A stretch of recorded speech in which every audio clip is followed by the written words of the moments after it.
자, 계속해서 이제 교재론 70페이지부터 보셔야 되는데, 지금 앞에 얘기랑 같이 연계가 되는 건데 좀 쓸데없어서 뺐었고요. 그래서 개발 행위에 따른 공공시설의 귀속이라고 하는 것이 나와 있습니다. 그래서 이건 뭐 거의 이슈가 안 될 건데요. 그 공공시설의 정의라고 하는 걸 보게 되면 종류가 겁나 많습니다. 그래서 혹시 요즘에 이제 용어의 정의를 가지고 출제하는 경우들이 있어서 거기 보니까 행정청이 설치하는 주차장, 저수지 등을 뭐라고 한다? 바로 공공시설이라고 부른다라고 되어 있죠. 그래서 본문 중을 보시면은 자, 중간에 잡다한 얘기 다 빼버리고 저수지하고요. 그 다음에 주차장은 행정청이 설치했을 때 이것을 뭐라 부른다? 바로 자 공공시설에 부른다. 요것만 기억하시면 돼. 나머지 종류는 어차피 이런 문제가 구성이 되면은 틀리라고 죽으라고 내는 문제인데 작정을 하고 냈을 때 행정청이 설치하는 저수지, 주차장은 어떻다?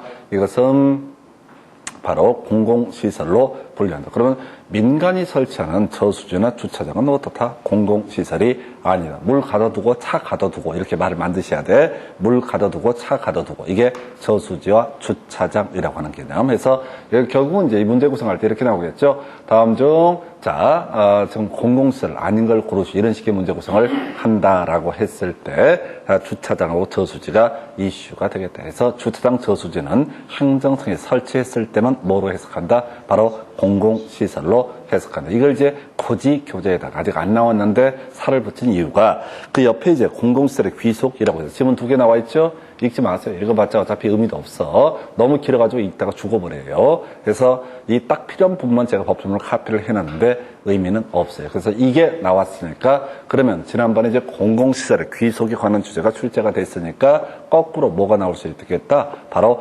공공시설이 뭐냐를 가지고 구성할 수 있겠다 해서 행정청이 설치하는 주차장, 저수지는 어떻다? 공공시설로 해석한다. 요것만 기억을 해 주실. 그래서 지금 제가 이제 교재 편집을 하고 이럴 때 그냥 기존에 나왔던 것만 데이터를 분석하는 게 아니에요. 그래서 지난번에 이제 청문서에 아까 우리가 지난해 아까 논의했던 것 중에 28회 때 바로 허지인 이게 이슈가 됐으니까 그 중에 하나가 나왔었잖아요. 실시계 인가 취소. 그래서 허지인 이게 살을 붙여서 봤던 것이고 공공시설 귀속에 관련된 구질구질한 지문이 또 읽어봤자 의미 없어요. 그 긴 문장을 다 알아야지 옆에 지문이 옳은지 틀린지를 파악할 수가 있어요. 근데 어느 쪽이 됐든 답이 안 됐으니까 얘는 버리는 지문이고요. 대신 뭐가 하나 기억을 해 주셔야 된다. 바로 행정청이 설치하는 주차장, 저수지는 어떻다? 공공시설에 해당이 된다. 이 얘기하고요.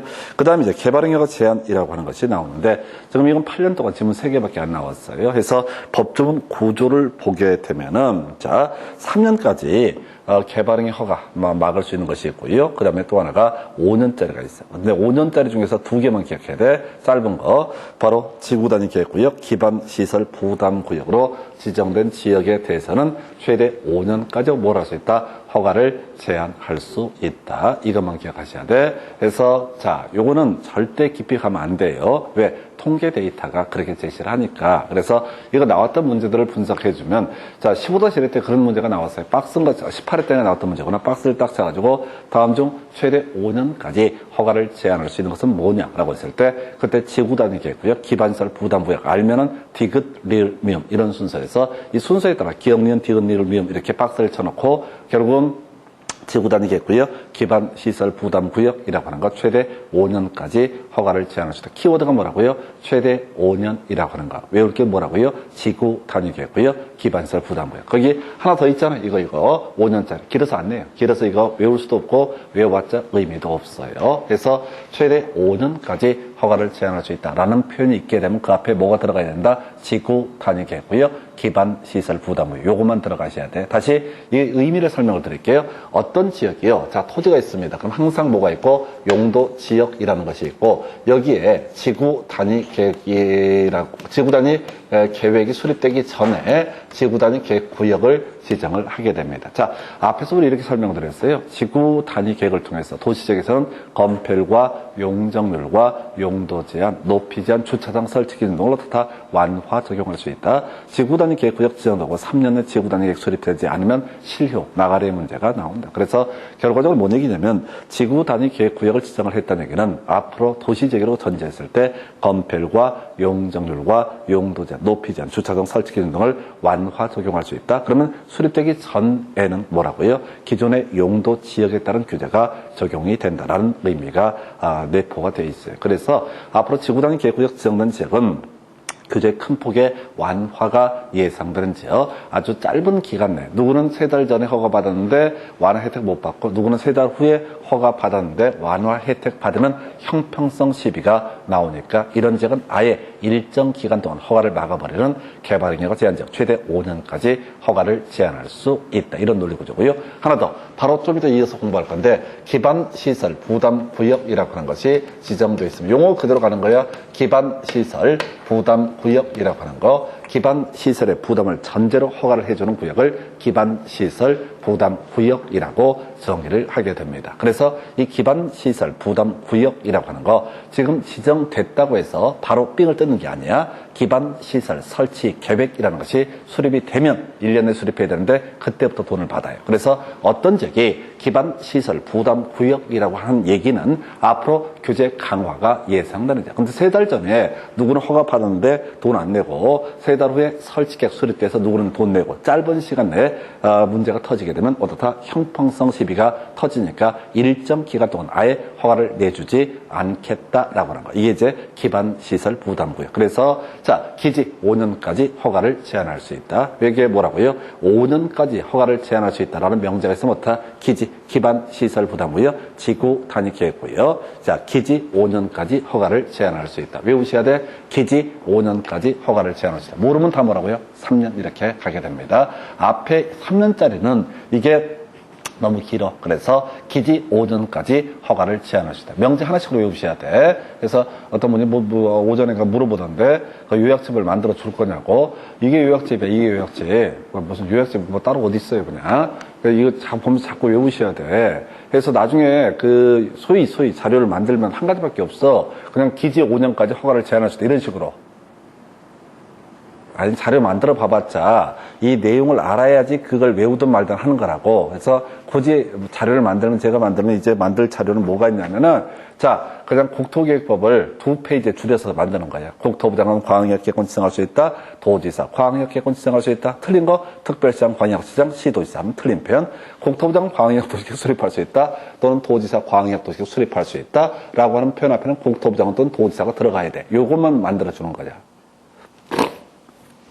기본계획하면 수도권에 속하지 않냐고 광역시하고 경계를 같이 하지 않냐며 인구 10만이야. 바로 수립하지 아니할 수 있다. 이렇게 키워드 면제 수립하지 아니할 수 있다는 명제를 가지고 딱 요것만 제가 이제 굳이 시간상 지금 어떻게 될지 모르겠어요. 근데 그게 문제가 아니라 그냥 여기도 기지 5년까지 바로 허가를 제한할 수 있다. 바로 치고 들어가셔야 된다고. 그러니까 지금 제가 설명을 드릴 때는 의미를 설명을 드려요. 근데 시험 문제를 볼 때는 의미를 물어보는 게 아니거든. 외웠나? 안 외웠나? 그래서 지문 가서 바로 보겠습니다. 여러분 교재 71페이지. 자, 1번 지문 보니까 뒤에 5년 동안 허가를 제한할 수 있다. 이런 표현 나와 있죠? 1번 지문 보니까 지구 단위 계획. 지 들어가 있죠? 옳은 표현. 2번 지문. 자, 끄트머리. 5년까지 허가를 제한할 수 있다. 그럼 그 앞에 뭐 있어야 돼? 기지 들어가야 되죠? 기지 없죠? 2번 틀린 거라고. 3번 지문. 거기 이제 별 의미 없죠. 기반시설 부담구역으로 지정된 지역에 대해서 연장할 때는 심의를 거치지 않아도 됩니다. 그래서 연장한다는 얘기가 최대 5년 얘기인데 의미가 없어요. 그냥 이건 버릴 지문. 그래서 절차에 관한 지문이고요. 그저 우리가 기억할 것, 기지 5년까지 허가를 제한할 수 있다. 이렇게 바로 치고 들어가시는 게 필요합니다. 그래서 결국은 지금 모든 명제들이 뭐냐면은 뒤에 보는 훈련들을 하셔야 돼요. 뒤에 보는 훈련. 뒤에를 보면 내용을 파악해. 외운 걸 기억을 해. 그런데 뒤에를 보지 않게 되면 어떻다고요? 얘기에 취해갖고 당해요. 2번 같은 지문은 상전 듣도 못한 얘기가 나와. 읽기 시작하는 순간 무너져 버려요. 읽기 시작하는 순간 무너져 버린다고. 기지 아니면 어떻다? 3년까지 허가를 제한할 수 있다. 요렇게만 가셔야 돼. 그래서 요건 좀 사이드 장점이고요. 이제 자 개발 밀도 관리구역 기반시설 부담구역 보실 텐데 얘는 지금 이제 작년에 2문제나 구성이 됐던 그런 주제예요. 그래서 개발 밀도 관리구역 기반시설 부담구역. 요거 할 때는 얘기 시작할게. 뭐부터 얘기해야 되냐면 개시 수도 입 요거부터 다시 얘기를 해야 돼. 용도 구역에는 개발 제한구역, 시가화 조정구역, 수산 자원 보호구역, 도시자연공원구역, 입지규제 최소구역까지 이렇게 5개를 묶어서 부를 때 뭐라고 부른다. 5개를 묶어서 부를 때 이것을 이름하여 용도구역이라고 정의를 하게 된다. 다시요. 개발제한구역, 시가화조정구역, 수산자원보호구역, 도시자연공원구역, 입지규제 최소구역 이 5개를 뭐라고 한다? 용도구역. 그래서 앞에서 문제 2번 보셨잖아. 다음 중 관리적으로 결정하는 것이 아니거든. 2번 더 답을 개발밀도관리구역 이렇게 던져놨다고. 개발밀도관리구역은 개발제한구역, 그린벨트랑 아무 관계가 없어요. 용어는 이런 식이야. 개발밀도를 좀 관리해보자 라고 하는 거. 그래서 개발밀도를 좀 관리해보자 라고 해서 좋게 얘기하면 말 안 들어먹거든. 그래서 어떻게 얘기한다? 용적률을 50%까지 강화 적용하는 지역을 뭐라고 한다? 개발밀도관리구역. 그래서 용적률을 50%까지 강화 적용한다는 게 뭔 얘기냐면 토지가 있으면 항상 뭐가 있다? 용도, 지역이라는 개념이 있다. 용도 지역에서 건폐율 규제와 용적률 규제가 나올 텐데 그 토지 위에 만약에 개발밀도관리구역을 지정하면 그 효과가 뭐라고요? 용적률 50% 강화 적용. 그 얘기는 기존 만약에 용적률이 200% 했으면 얼마? 100%까지 까버린다라는 의미가 바로 뭐가 된다? 개발밀도관리구역이라고 하는 거. 개발밀도관리구역은 뭐라고요? 개발밀도관리구역은 용적률 50% 강화 적용. 3개 외우시면 끝납니다. 실제로 2개면 충분한데 하여튼 최대 늘렸을 때 3개 외우십니다. 첫 번째, 개발밀도관리구역 부족하고 설치 곤란이라고 하는 게 키워드가 되게 됩니다. 그래서 이건 이미 난개발이 확 돼버린 그런 지역이야. 방치하게 되면 개판돼 버리거든요. 그래서 부족하고 설치 곤란한 지역에 대해서 뭘 지정할 수 있다?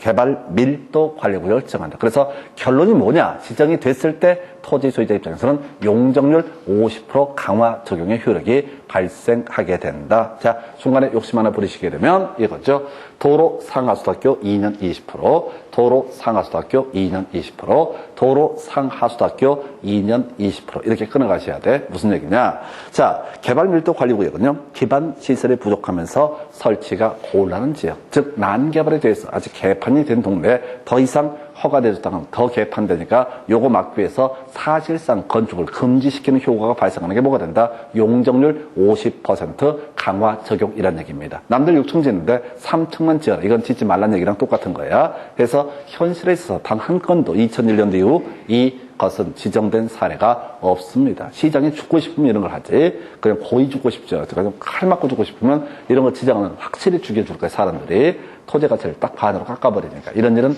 없어요. 현실에 있어서. 어쨌든 개발밀도관리구역은 뭐라고요?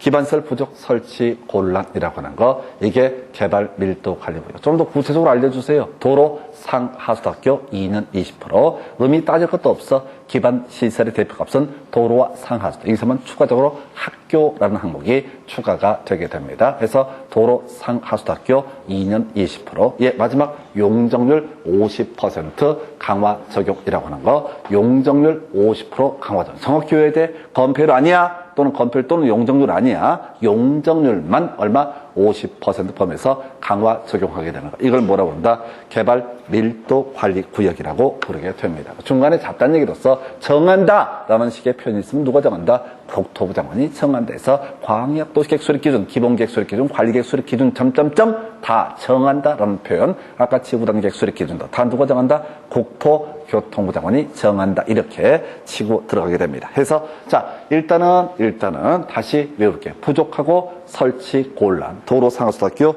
2년 20%, 용적률 50% 강화 적용이라고 하는 거. 이게 바로 뭐가 된다? 개발밀도관리. 절대 텍스트 읽지 말고 그냥 계속 치고 들어가야 돼. 자, 부족하고 설치 곤란. 도로 상하수도학교 2년 20%, 용적률 50% 강화 적용. 이게 뭐가 된다? 개발밀도관리구역. 먼저 외우라고요. 먼저 외워야지 효부가 나는 거야. 자꾸 이걸 이해하려고 그래. 어차피 돌아서면 다 잊어버릴 건데. 근데 이해하시고 이를 짬에다가 기본 틀을 외워버리잖아요. 그러면 볼 때마다 생각이 나는 거야. 이걸 수백 번을 말씀을 드릴 테니까 부족하고 설치 곤란, 도로 상하수도학교 2년 20%, 용적률 50% 강화 적용. 이게 바로 뭐가 된다? 개발밀도관리구역. 일단 끝났어요. 그 다음 바로 이어서 검토할게 기반시설 부담구역이라는 주제.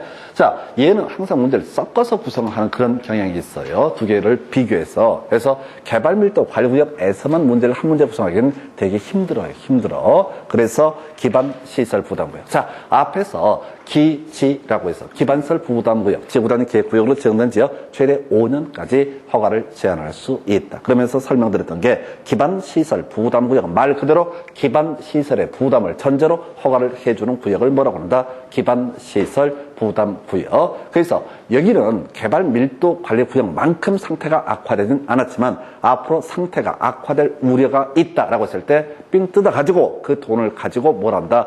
기반시설의 설치 등을 해가면서 허가를 해주겠다라는 것을 뭐라고 한다? 기반시설 부담구역. 근데 이미 설명을 드린 것처럼 기반시설 부담구역이 지정이 됐다고 해서 바로 삥을 뜯는 게 아니라 설치 계획이라는 것을 수립을 했을 때, 자, 지구단위 계획구역 지정됐다고 해서 바로 규제 완화 혜택이 있는 게 아니라 지구단위 계획이 수립됐을 때 규제 완화 혜택이 있듯이 기반시설 부담구역이 지정됐을 때 설치 계획이라는 게 수립이 되면 그때부터 삥을 뜯는 동네가 바로 기반시설 부담구역. 첫 번째 출제 포인트, 개발 밀도 관리구역 외 지역으로서 라는 표현이 나와 있어요. 이걸 이제 지금 한 3개 구성을 했는데, 자, 가볼까요? 앞에서 개발 밀도 관리구역은요, 부족하고 설치 곤란이라고 봤습니다. 그럼 해석하면은 기반시설 부담구역은 부족하지만은 설치가 가능한 여분의 토지가 있는 토지, 여기에 대해서 뭘 정한다? 기반시설 부담구역을 정한다. 그러다 치고 바로 답 치고 들어가야 돼. 개발 밀도 관리구역과 기반시설 부담구역은 지정 대상 지역 자체가 다르게 됩니다. 그래서 어떻다고요? 개발 밀도 관리구역, 기반시설 부담구역은 중복하여, 중첩하여 지정할 수 없다라는 게 첫 번째 출제 이슈가 되게 됩니다. 두 번째 이슈요. 완개인 외우시면 됩니다. 완화, 개발 행위 허가 건수, 인구 증가율 들어가면 어떻다? 이런 지역, 이런 정도. 이게 뭐라고? 부족하면 설치가 가능한 지역, 즉 개발 밀도 관리구역 외 지역 중에서 문제가 있는 지역의 의미가 뭐라고요? 완개인이라고 하는 거. 바로 비교할게. 아까 부족하고 설치 곤란은 뭐가 되고? 개발 밀도 관리구역. 도로 상하수학교 2년 20%가 되면 개발 밀도 관리구역. 이에 비해서 완개인. 숫자 다 20%니까 쫓아갈 거 없어요. 완개인 들어가면 어떻다? 이런 지역에 대해서 기반시설 부담구역을 지정을 하게 된다. 볼까요? 자, 의미 볼 것도 없어. 자, 규제가 행위자니 완화되거나 해제되는 지역. 2번 질문도 거의 똑같아요.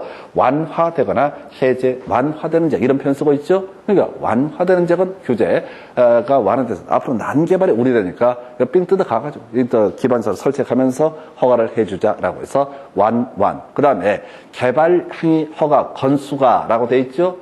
전년도 대비 전년도에 20% 이상 증가한 지역. 그래서 안양시 전체를, 부천시 전체를 대상으로 개발 허가 건수를 따져보니까 재작년 대비 작년에 20% 이상 증가가 됐다. 현재 억수로 개발이 집중되고 있는 지역이다라는 의미가 됩니다. 인구 증가율, 특정한 도시의 일부에 대해서 기반시설 부담구역을 지정할 때 쓰이는 기법인데요. 그 지역의 인구 증가율이 전체 도시의 인구 증가율보다 20% 이상 높은 지역. 그 지역만 집중적으로 개발이 되고 있다. 상태 악화될 소지가 있다. 그래서 이런 지역에 대해서 삥 뜯어가면서 허가를 해주자. 그래서 기반시설 부담구역 지정한다. 그래서 다시 갑시다. 부족하고 설치 곤란에 대응해서, 자, 개발 밀도 관리구역 외 지역 이런 개념이 있었고, 도로 상하수학교 2년 20%에 대응해서 완개인 들어가면 어떻다? 이거 기반시설 부담구역으로 지정을 해야 된다. 그래서 기반시설 부담구역으로 지정을 해야 된다라는 명제가 있으면 그 앞에 뭐가 있어야 된다?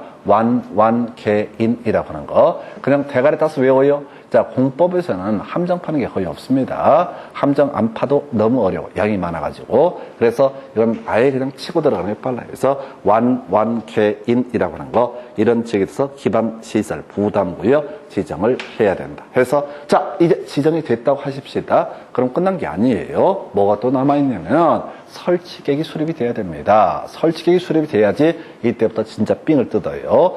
그러니까 기반시설 부담구역을 지정했다는 얘기는 앞으로 설치 계획 수립하면 어떻다? 돈 받겠다. 그래서 아까 최대 5년까지, 기지 최대 5년까지 허가를 제한할 수 있다라는 개념과 연계가 되게 되는 거예요. 자, 그렇다 치고 지금 보니까 시장 군수 등은 기반시설 부담구역 지정되면요, 설치 계획을 수립을 해야 된다. 그러니까 이게 뭔 소리냐면 이 동네에서 필요한 기반시설이 뭐냐? 도로를 설치할 거냐? 공원을 설치할 거냐? 녹지를 설치할 것이냐? 여기까지를 뭐라고 한다? 설치 계획이라고 얘기를 합니다. 도로를 20m를 더 뽑아야겠다. 자, 도로를 1km를 더 뽑아야겠다. 이런 게 바로 뭐가 된다? 기반시설 설치계. 그러면 어디다가 도로를 설치하고 어디다 공원을 설치할 것이냐, 이것은 뭐로 결정합니까? 도시군 관리계획으로 결정하죠. 그래서 앞에서 기반시설의 설치 정비 계획에 관한 계획은 뭐가 된다? 관리계획. 그러니까 도로 노선을 어디로 뽑고 학교 노선을 학교 위치를 어디다 두고 이런 것들은 뭘로? 자, 위치를 특정하는 것은 뭐로 결정한다? 관리계획으로 결정한다. 28회 때 답이 됐던 주제. 다시요. 자, 기반시설 부담구역 지정되면 시장으로서는 자, 설치계획 수립해야 되고요. 이것을 어디다가 관리 계획에도 반영을 해서 자, 어떤 지역에 어떻게 도로, 학교 공원을 설치할 것인가를 확정을 해줘야 된다. 그래서 뭐 별로 중요한 건 아닌데 기반시설 부담구역 지정되고요. 지정 고시로부터 1년 내에 설치계획 수립하지 아니할 경우 1년이 된 날의 다음 날에 해제된 것으로 본다. 해서 자, 나가리 실효의 문제는 항상 뭐가 붙는다? 다음 날. 시가화 유보 기간이 끝난 날의 다음 날. 도시군 계획시설 결정의 고시로부터 20년 내 사업이 시행되지 않으면 20년이 된 날의 다음 날이라고 하는 거. 또 뭐가 있었을까요? 바로 자, 지구단위 계획구역 지정되고 3년 내 지구단위 계획 수립하지 않으면 3년이 된 날의 다음 날. 지구단위 계획 수립하고 5년 내 사업에 착수하지 않게 되면 5년이 된 날의 다음 날. 그리고 기반시설 부담구역 지정되고 1년 내 설치계획 수립하지 않게 되면 1년이 된 날의 다음 날. 어떻다? 바로 그 효력을 잃는다. 포인트 다음 날. 비교해서 도시군 관리계획 결정의 효력 발생 시기라고 하는 것은 지형 도면의 고시가 된 날의 다음 날이 아니라 지형 도면의 고시가 된 날부터 다 효력이 발생하게 된다. 해서 뭐 실효 이런 것들은 항상 다음 날의 문제고 효력 발생은 그 날부터 효력이 발생하는 게 일반적인 패턴. 나중에 공인중개사법 하면 또 이제 예외적인 항목이 뜨게 되는데 하여튼 공법으로 한정하면 다음 날이라고 하는 거. 그래서 자, 준비 다 됐습니다. 자, 개발 밀도 관리구역 외 지역으로서 이런 데다 기반시설 부담구역. 좀 더 구체적으로 완개인이라고 하는 거. 구역 지정에 또 끝나는 게 아니라 설치계획 수립해야 되고 기반 도시군 관리계획에 반영을 할 것. 그리고 이 문제 실시계획이 1년 내에 수립되지 않게 되면은 1년이 된 날의 다음 날 어떻다? 그 효력을 잃는다라고 하는 거 이렇게 보셨어요. 자, 이제 진짜 어렵지만 정말 무식하게 외워야 될 게 바로 기반시설 유발 개수라는 개념이 나오게 됩니다. 그래서 이 기반시설 유발 개수는요, 지금 8년 동안 4문제가 구성이 됐습니다. 더럽게 중요해요. 기반시설 유발 개수는 겁나게 중요해. 자, 그래서 자, 요거 이 얘기를 하려면 건물의 종류라는 개념을 먼저 전제를 삼게 됩니다. 우리가 용도 지역에 따른 건축물의 건폐율 제한, 용적률 제한에서 용도 제한이라는 개념도 존재한다. 그래서 용도 제한은 게 여기다가 주택을 지을 수 있냐 없냐 이런 식의 논리구조. 그래서 일종 전용 주거지역에 아파트 지을 수 없다. 왜? 1전단 2전공이니까 일종 전용 주거지역은 단독주택 중심이라서. 그 다음에 일종 일반 주거지역 4층 이하이기 때문에 아파트 설치할 수 없다. 이런 얘기하면서 건물의 종류라는 개념이 있다는 걸 설명을 드렸습니다. 이 자세한 내용은 나중에 건축법에서 공부를 하게 될 주제인데요. 자, 개념이 이게 뭐냐면 이 건물의 종류에 따라서 인구의 밀집도가 다르다. 이런 게 기본 논의의 전제가 됩니다. 또는 오염 유발 행위가 다르다. 이래서 결국은 인구의 밀집도가 높거나 또는 오염 유발을 많이 시키는 그런 종류의 건물의 경우에는 기반시설 부담구역 안에서 건물 지을 때 더 많은 비용을 내야 되고, 상대적으로 어떤 인구의 집중도가 좀 작거나 또는 뭐가 있을까요? 오염 이런 게 좀 작다고 보여지면은 상대적으로 적은 비용을 내면 된다라고 해서 일단 출발점이 이거예요. 그래서 기반시설 부담구역입니다. 200을 초과하는 신축 증축 행위를 하는 사람은 설치 비용이라는 것을 납부해야 된다. 기본 논리고죠. 완개인 등에 대해서 기반시설 부담구역 지정됐고 시장 분수에서 설치계획 수립되고 관리계획에도 이게 반영이 됐다는 전제하에서 이제 200을 초과하는 신증축 행위를 하는 사람은 어떻다? 설치 비용이라는 것을 납부할 의무가 있다. 이렇게 해석을 하게 됩니다. 설치 비용이라는 것은 어떻다? 납부할 의무가 있다. 이렇게 뼈대를 잡게 됩니다. 자, 그래서 이제 순서. 이 문제는 항상 순서를 물어봐요. 숫자를 묻지는 않고 순서를 묻습니다. 그래서 자, 대가리 따서 두 개 캐릭터를 일단 잡아주셔야 돼. 위, 환, 이, 운, 일, 수기, 방단창 이렇게 외우십니다. 그래서 위, 환, 이, 운, 일, 수기, 방단창. 머리 글자만 따서 외우시면 돼. 어차피 건물의 종류가 예시가 되니까 위, 환, 이, 운, 일, 수기, 방단창이라고 해서 위락시설이라고 하는 거, 관광, 휴게시설이라고 하는 거, 이종 근생시설이라고 하는 거, 운수시설이라고 하는 거, 일종 근생시설이라고 해서 위, 환, 이, 운, 일 해서 5개 따서 위, 환, 이, 운, 일 외우셔야 된다. 위, 환, 이, 운, 일이라고 하는 거 일단 위에서부터 순서 위, 환, 이, 운, 일 이렇게 순서 외우셔야 된다고. 위, 환, 이, 운, 일 순서 외우셔야 된다고. 위, 환, 이, 운, 일 외우셔야 돼. 외우셔야 돼. 위, 환, 이, 운, 일 위, 환, 이, 운, 일 위, 환, 이, 운, 일 이렇게 외우고 들어가셔야 돼. 위관, 이운일이라고 하는 거 이게 바로 위에 5개.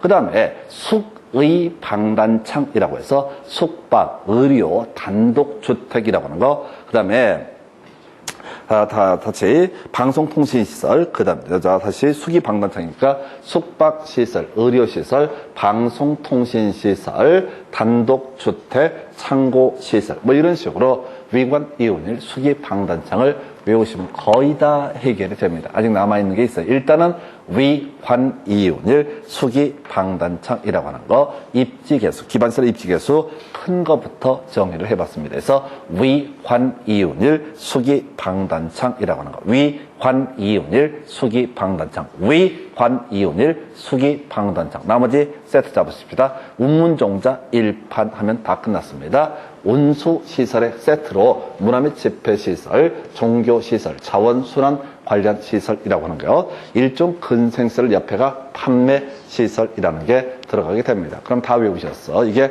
한 30개 정도 종류를 다 외우는 방법이 이렇게 외우시는 거야. 위, 환, 이운일, 수기, 방단창, 운문종자 1판이라고 하는 거. 그럼 다 외우셨다고. 근데 우리가 아직 안 본 게 있어요. 단독주택 옆에 겁나 많은 애들이 줄 서 있습니다. 예, 모르는 게 뜨면 다 뭐라고요? 단독주택과 그의 친구들 이렇게 외우시면 돼요. 어차피 순서 매기는 문제에서 위관, 이운일, 수기, 방단창, 운문종자 1판이라고 하는 거. 자, 지금 8년 동안 5문제 냈으면 겁나 중요한 거잖아요. 그리고 이거는 사실은 일반 수험서로는 뭔 소리인지 못 알아먹게 돼 있어. 이게 뭐냐면 건물의 종류별로 다 숫자가 일반 교재에 다 들어가 있어요. 시중에 나오는 모든 교재가 그렇게 돼 있어. 왜? 그냥 그렇게 법이 돼 있으니까. 근데 이제 저희가 이제 합격을 시켜야 되니까 어떻게든 이것까지 순서까지 아예 만들어서 위, 관, 이운일, 수기, 방단창, 운문종자 1판. 그러면 지금 8년 동안 5문제씩이나 나왔던 문제를 다 해결하실 수 있고요.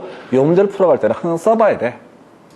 시험지는 무조건 써야 돼. 위, 환, 이운일, 수기, 방단창, 운문종자 1판. 무조건 써야 된다고.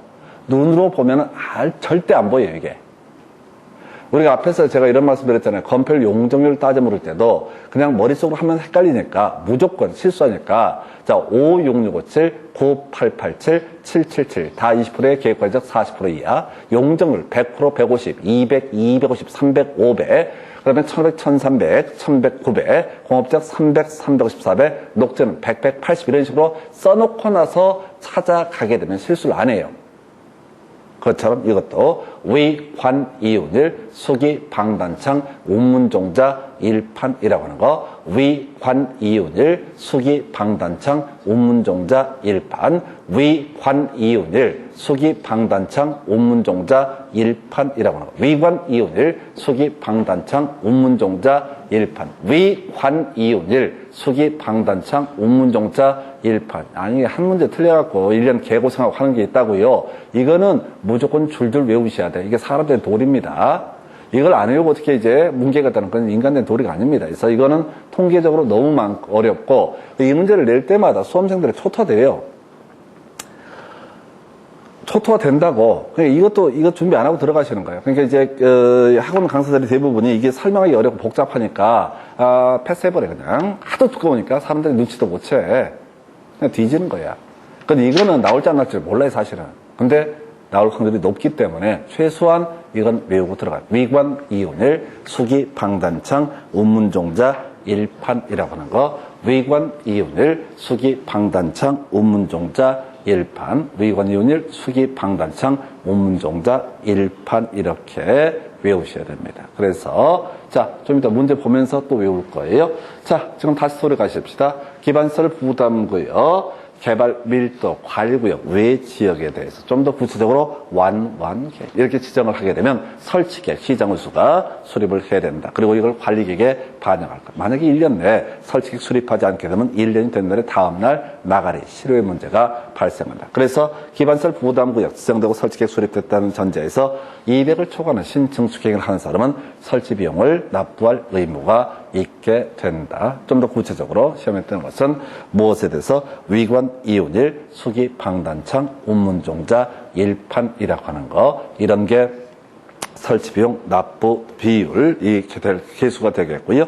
자, 이제 나와야 될 것이 자, 설치 비용 납부 토지로 하는 납부 어떻다 인정할 수 있다. 나와 있죠? 토지로 하는 납부 어떻다 인정할 수 있다. 토지로 하는 납부 어떻다 인정할 수 있다. 이게 이제 여러분 기본서로는 몇 페이지에 78페이지 가시면 나와 있잖아요. 그래서 자, 토지로 하는 납부 어떻다 인정할 수 있다. 물납 인정할 수 있다라고 하는 거. 이게 24, 25 연속 나왔던 주제예요. 이게 왜 중요하냐면은 이게 이제 지금 제가 여러분들한테는 뭐냐면은 여러분들한테는 이제 답되는 것만 다 뽑아내서 이제 교재를 구성하니까 그런 건데, 사실은 자, 위관 이윤일 수기 방단창 운문종자 1판 뒤에 법조문이 이만큼 있어. 말도 못하게 길어. 그리고 제일 뒤쪽에 가면 어떻다 물납 인정할 수 있다. 토지로 한 납부 인정할 수 있다. 이런 얘기들이 나오게 됩니다. 그리고 이제 마지막 주제. 그럼 돈 받아서 어떤 기반서를 설치하냐. 아까 우리가 설치계획을 수립한다고 그랬잖아요. 설치계획을 수립을 하게 된다. 그래서 이 중에서 어떤 기반서를 설치할 거냐라고 하는 게 뭐가 된다고요? 설치계획의 내용. 그리고 어디다 설치할 것인가는 바로 도시군 관리계획으로 결정한다. 그래서 여기서는 딴 거 신경 쓰지 마시고요. 대학 하나만 기억하시죠. 대학은 설치할 수 없다라고 하는 거. 나머지는 다 어떻다 설치할 수 있다. 뭐가 나오든 간에 다 어떻다고요? 설치할 수 있다. 유일하게 설치할 수 없는 게 뭐라고요? 대학이라고 하는 거. 그럼 나머지 지문, 여기서 문제 보시면 공원, 녹지, 폐기물 처리설, 이 세 개가 주로 출제가 돼요. 왠지 아시겠어요? 이걸 외울 건 아니고 대학을 외우는 게 포인트니까. 왜 2번, 3번, 7번 이걸 내는지 아시겠어요? 짧잖아요, 얘가. 얘만 짧잖아요. 나머지 얘들은 괄호 열고 뭐 있고 저쩌고 있어요. 빼도 출제 오류고 넣으면 너무 길어지고. 그러니까 답이 안 돼. 3개가 나오는데 지금까지 문제 분석하면 3개만 낸다고 이놈들이. 근데 이걸 갈 게 아니라 대학은 설치할 수 있다 없다? 없다. 학교의 범주. 원래 학교를 설치할 수 있거든요. 근데 그 학교의 범주에 대학은 제외라고 돼 있으니까 이 돈 받아서 대학을 설치할 수는 없다라고 하는 거. 이 정도로 끝나요. 그래서 이 정도가 바로 기반시설 부담구역이라는 주제. 한 번만 더 체크해 보겠습니다. 제일 먼저 자, 개발 밀도 관리구역 외 지역으로서라고 되어 있고요. 두 번째 완개인이라고 하는 거. 완개인. 세 번째 바로 기반서 설치계획 수립해야 되고 관리계획에 반영해야 된다. 네 번째 1년 내 설치계획 수립하지 않게 되면 1년이 된 날에 다음 날 실효의 문제가 발생한다. 200을 초과하는 신증축 행위 중에서 제일 중요한 이슈 뭐라고요? 위관 이윤일 수기 방단창 운문종자 1판. 외울 게 뭐라고요? 위관 이윤일 수기 방단창 운문종자 1판. 외울 게 뭐라고요? 위관 이윤일 수기 방단창 운문종자 1판. 그럼 이제 이런 비율, 일정한 계산한 금액을 돈으로 낼 텐데 물납도 어떻다? 인정할 수 있다. 이 돈 받아가지고 뭐 한다? 대학은 설치할 수 없고 나머지 각종의 기반서를 다 설치할 수 있다. 이 정도가 바로 기반시설 부담구역. 그래서 전체 그림을 보면 개발밀도 관리구역 기반시설 부담구역 묶어서 최소 한 문제 출제가 되고요. 뭐 작년에 3문제가 출제가 됐었어요. 그래서 자, 일단 여러분 교재 개발밀도 관리구역부터 체크하도록 하겠습니다. 교재 72페이지였나요? 예, 거기서부터 가보겠습니다. 자, 그래서, 자, 교재 72페이지. 개발 밀도 관리구역. 다시 뼈대. 자, 부족하고 설치 곤란, 도로상하수학교 2년 10%, 용적률 50% 강화 적용. 자, 1번 지문, 교재 72페이지. 첫 번째 박스 1번 지문. 끄트머리 봐야 돼. 뒤져 보다가 죽어요. 읽으면 독이 됩니다. 끄트머리 뭐라고 써 있어요? 개발 밀도 관리구역으로 지정할 수 있다라고 돼 있죠? 그럼 그 앞에 부족하고 설치 곤란 또는 도로상하수학교 2년 20% 해서 1번 오른편. 학교 나와 있죠? 숫자 바꿔치기 안 한다고? 지금 모든 명제를 뒤쪽을 보는 훈련을 하셔야 된다고. 2번 지문이요. 자, 기반시설 부담구역 지정해야 된다라고 나와 있죠? 그럼 여기서 뭐가 나와야 돼? 완환개인 나와야 되죠? 기반시설 부담구역 지정해야 한다라는 표현 나와 있으면 뭐가 나와야 된다? 완환개인 나와야 된다고요. 근데 앞에 보니까 그런 거 없어. 그냥 틀린 거야. 자, 부족하고 설치 곤란 이런 표현 나와 있죠? 수식어 주상공이 현혹되지 마시고 부족하고 설치 곤란은 다 개발 밀도 관리구역 지정을 해야 된다. 이렇게 가시는 거라고. 감 잡으셨어요? 지금 여러분들이 지금 이 공부를 통해서 계속 느끼게 되는 게 뭐냐면 외우는 건 외우는 별개 문제고 일단 시험 문제, 제한된 지식을 갖고 잘 문제를 풀어가는 방식은 서술어를 자꾸 보셔야 된다고. 서술어. 주어 수로 보라고 하는데 제가 주어 보란 말 안 해요. 이제는 짜증나가지고. 왜? 주어 보다가 사람들이 절대 겁이 많아가지고 다 읽어버려요. 다 읽어버리게 되면은 남는 건 뭐냐면 공포밖에 없어요. 모르겠다 이거. 알았던 거, 헷갈렸던 것조차도 이제 헷갈려버리는 거예요. 그래서 지금 공부하는 과정에서부터 자꾸 뒤로 치는 훈련을 하게 되면 지금 우리가 이거 왜 공부해요? 외우려고. 설명 다 했잖아요. 그냥 설명하면 다 알아먹는 거예요. 이해야 다 되겠지. 근데 아무것도 남는 게 없다고. 그래서 뒤를 보는 거예요. 그래서 2번이면 틀렸고요. 3번 군수가 개발밀도 관리구역을 지정하려면 지방도시계획의 심의를 거쳐서 도지사의 승인을 받아. 이런 거 없어요. 승인 이런 거 없습니다. 너무 어려운 지문이야. 자, 너무 어려운 지문도 시험 볼 때 뭐지? 라는 생각이 드는 거야. 답이 된다 안 된다? 안 된다. 이런 걸 뭐라 불러? 절차. 틀리고 맞고를 떠나서 답이 안 된다. 그 다음에 여러분 교재 73페이지 4번 개발밀도 관리구역. 자, 용적률 강화 적용한다. 숫자 보니까 50% 나와 있죠? 개발밀도 관리구역 용적률 50% 강화 적용 맞죠? 5번 질문 건폐율 또는 용적률 강화 또는 완화 틀렸죠? 용적률만 50% 강화 적용. 그 다음에 그 옆에 있는 문제는 이 30회 때 5번 문제인데 죽으란 문제 되겠습니다. 아무런 의미 없어요. 이건 그냥 아무거나 마음 내키는 찍으시면 돼. 이건 법조문 전체를 다 찾아가지고 주민의 의견 청취 절차가 없는 게 뭐냐라고 해서 개발밀도 관리구역은요. 이건 사실 개발밀도 관리구역은 뭐냐면 용적률 50% 강화 적용이라고 그랬었죠. 만약에 한번 생각해 보십시다. 내가 땅 갖고 있는데 우리 시장이 개발밀도 관리구역 지정하려고 합니다. 의견 제출해 주세요. 그럼 사람들이 뭐라고 그러겠어? 그냥 짱돌 던져버리지. 의견 들었다면 큰일 나요. 시장 시체됩니다. 아니 이건 전격적으로 해야 된다고. 몰래. 그래야지 지정을 할 수가 있다고요. 뭐 그런 취지인데 의미 없어 이런 문제는. 넘어가시고. 자, 그 다음에 교재 74페이지 1번 기반시설 부담구역은 개발밀도 관리구역 외 지역에서 지정한다. 짧으니까 다 읽어드렸습니다. 오른편. 2번 동일한 지역에 대해서 자 기반시설 부담구역과 개발밀도 관리구역 중복하여 지정할 수 있다. 틀리게 해서 답을 뽑았어요. 3번 질문 기반시설 부담구역은 개발밀도 관리구역과 중첩하여 지정될 수 있다. 틀렸죠? 그죠? 똑같은 지문인데 순서를 바꿔가면서 중복 대신 중첩 이렇게 살짝 용어를 바꾼다고. 다른 문제를 내려고 몸부림치는 거야. 그 다음에 4번 자 끄트머리 기반시설 부담구역 지정해야 된다. 나와 있죠? 그럼 그 앞에 뭐 있어야 돼? 완개인 들어가야 되죠? 뒤에 기반시설 부담구역 지정해야 된다라는 표현이 있으면 뭐라고요? 완개인. 제발 뒤부터 읽는 훈련 하셔야 됩니다. 절대 시험장 가서요. 시간이 없어. 시간이 딸린다고. 게다가 집중할 수 있는 시간은 더 짧아요. 이게 2차 과목 중개사법 공법을 같이 보는데 80분 시험 보고 20분 마킹한다고 그러는데 여러분들은 80분 동안 절대 집중을 못해요. 수업 받아보면 45분만 넘어서면 몸부림을 치잖아.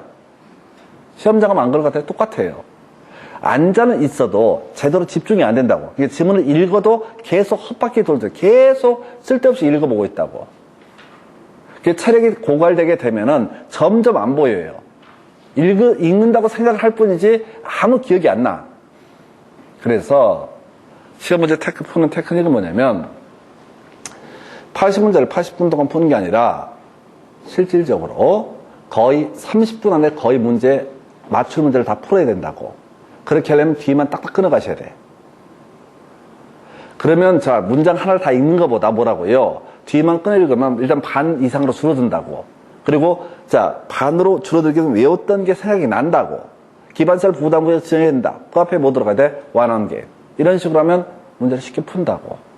그래서 그렇게 설명드렸고, 5번 질문이요. 더럽게 기네. 기반설 부담구역 지정해야 된다. 라고 돼 있죠? 그죠? 그럼 뭐가 있어야 돼? 완원 개인. 뭐 들어가 있어? 개. 들어가 있죠? 개 있잖아요. 오른편이라고. 그러니까 똑같은 지식을 갖고도 앞에서부터 읽어버리면 이게 힘이 들어. 그래서 그 정도. 오른쪽 페이지 가서 75페이지. 시장은 기반설 부담구역을 지정하면은 기반설 설치계획을 수립해야 되고 이를 관리계획에 반영해야 된다. 이걸 갖고 밋밋한 걸 답을 뽑았어요. 그 다음에 2번 기반설 부담구역 지정고에서 2년 틀렸죠? 1년 이렇게 가야 됩니다. 그래서 1년 내 설치계획 수립하자면 1년이 된 날에 다음 날에 효력을 잃는다. 이런 것도 이제 괄호넣기 문제로 충분히 나올 수가 있어요. 요즘에 작년 특히 30회 때 괄호넣기 문제 패턴이 많이 나왔기 때문에 해서 이렇게 설명드렸고요. 넘어가서 이제 여러분 교재 몇 페이지? 76페이지 가서 보겠습니다. 1번부터 4번까지요. 더럽게 다 어려운 질문. 답이 아니었어. 보지 마시라고. 보면은 맞는 것 같기도 하고 틀린 것 같기도 하고 이런 느낌이 들어. 근데 지금 제가 설명 강조 안 드린 내용. 그래서 1번, 4번 안 보는 게 만수무강에 좋아. 그리고 시험 보실 때도 막히는 질문 나오게 되면 무조건 패스. 답만 맞추면 되니까. 거기 보니까 5번 질문. 의료시설과 교육연구시설의 기반설 유발 개수는 같다. 틀리게 해서 답을 뽑았어. 자, 써. 뭐라고? 위, 관, 이, 운, 일, 숙, 의, 방, 단, 창. 쓰라고. 운, 문, 종, 자, 일, 판. 이렇게 간다고.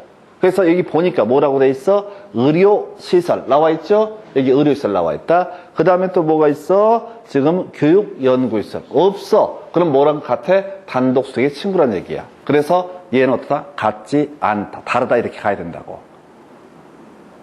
어떻게 문제 푸는지 아시겠죠? 이 기반설 유발개수 문제는 무조건 어떻게 해야 돼? 위관, 이온율, 수기, 방단창, 운문종자, 일판. 딱 써버리면 아주 딱 떨어져요. 이 문제는 앞으로 큰 거부터 작은 수소로 연결하시고 이런 식의 문제가 나올 수도 있어요.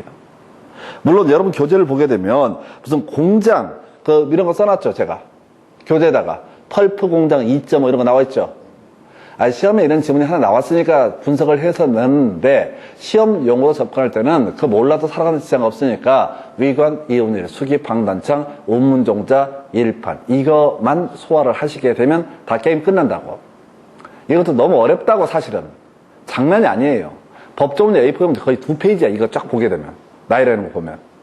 자, 그러다 치고 다음 페이지 가서 78페이지 가서 먼저 가겠습니다. 지문 쭉 보고 문제 분석해 드릴게요. 1번 보니까 기반설 설치 비용 현금 납부를 원칙으로 하되 자, 토지 등으로 하는 납부 인정될 수 있다. 맞죠? 답이 됐었고요. 2번 기반설 설비용 납부 시 물납이 인정될 수 있다. 옳은 표현. 3번 기반설 설비용은 현금으로 납부해야 하며 자, 물납 없다. 틀렸죠? 없다. 틀렸죠? 토지 그와 비슷한 토지라는 납부는 인정할 수 없다. 없다. 틀렸다고. 4번 읽지도 마. 힘들어 죽겠다 이거. 지문 볼 때 길고 복잡하고 숨 차면 보지도 마시라고. 답은 항상 쉬워요. 여러분들 100점 맞자는 게 아니라 60점. 원점은 한 70점. 이 정도가 맥시멈이야. 그러니까 이런 쓸데없는 지문을 쫓아가시게 되면 무너져 버려요. 그 다음에 그 밑에 기반설 설치 비용의 관리 및 운영을 위해서 기반설 부담 구역별로 특별 회계를 설치하는 개념만 설명드릴게요. 이게 일반 회계와 특별 회계 문제인데 A라는 기반시설 부담구역이 있습니다. B라는 기반시설 부담구역이 있습니다. 자, A라는 기반시설 부담구역에서 받은 돈은 A에서만 써야 되고 B라는 기반시설 부담구역에서 받은 돈은 어떻다? B에서만 써야 된다라는 개념이 뭐가 된다? 특별 회계. 나눠 쓰고 할 수 없다고요? 공무원 월급 중에 쓸 수 없다고요? 이 용도로만 써야 된다라고 하는 게 뭐라고요? 특별 회계. 몰라도 돼? 답 안 되니까. 그 다음 여러분 교재 79페이지 1번. 고등교육법에 따른 대학, 자, 기반시설 부담구역 안에 설치가 필요한 기반시설에 해당한다. 틀렸죠? 대학은 설치 안 한다고 그랬어요. 두 번째, 녹지와 폐기물 처리시설 기반시설 부담구역에 자, 설치가 필요한 기반시설에 해당한다. 맞죠? 답이 아니죠? 틀리고 맞고를 따라서 답이 아니죠? 대학이라는 건 답을 뽑는 거예요. 대학을 갖고 해서 다시 이제 관련 기출문제 나머지 정리해 보이겠습니다. 여러분 교재 75페이지 가서 보겠습니다. 75페이지 가서 보시게 되면은 자, 1번 문제. 자, 22회 때가 나왔던 문제입니다. 23회 때 대체라고 써 있는데 기반시설 부담 구역으로 지정해야 되는 지역이 아닌 것은 돼 있죠? 외운 게 뭐야? 완, 개인 이렇게 갔었죠? 그 다 뒤쪽에 있었잖아. 1번 완, 2번 완, 3번 개인 없네. 4번, 5번에 개인 나와 있죠? 아, 개발 행위 허가 건수 인구 증가를 나와 있잖아요. 다음은 3번. 되게 쉬웠어. 부족하고 설치 권리. 이건 뭡니까? 개발 밀도 관리 구역 지정 기준이에요.